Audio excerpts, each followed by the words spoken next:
Utakaa kanisani, utaingia kwenye ibada, lakini kama manunguniko unayo, uko lakini hauko, inside outside.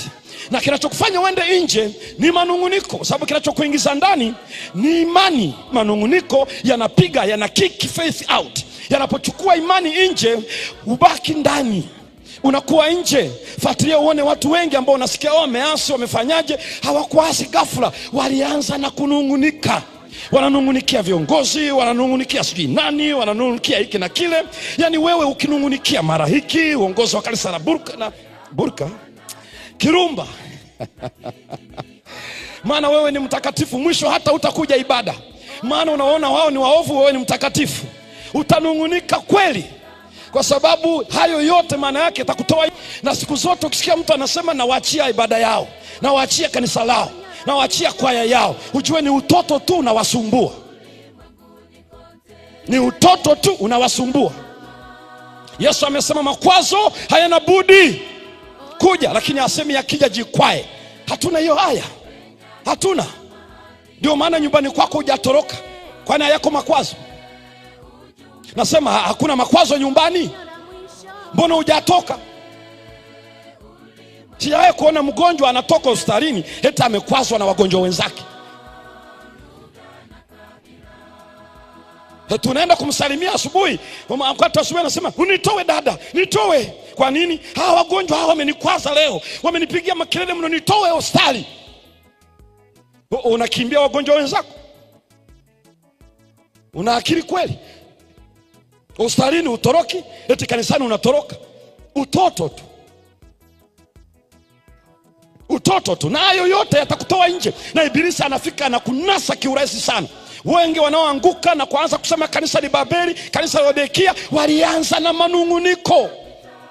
Ndio leo wanajifariji ni watu wa matengenezo, watu wa kiroho. Hamna hali ya kiroho yoyote inayokutoa nje ya kanisa.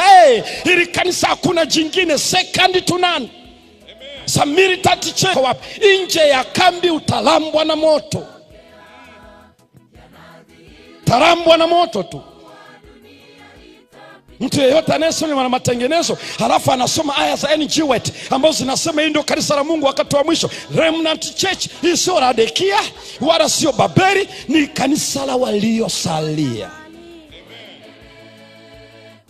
Usitishwe na hao kwa kunywa lita 5 kwa siku.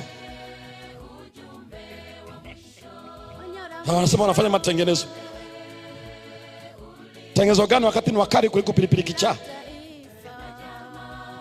Na watu wanasema wana matengenezo.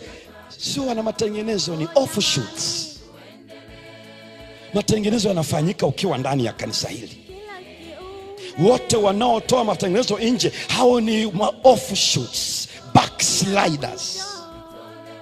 Listen not to them. Usiwasikilize walioanguka. Moto utakula nje ya kambi.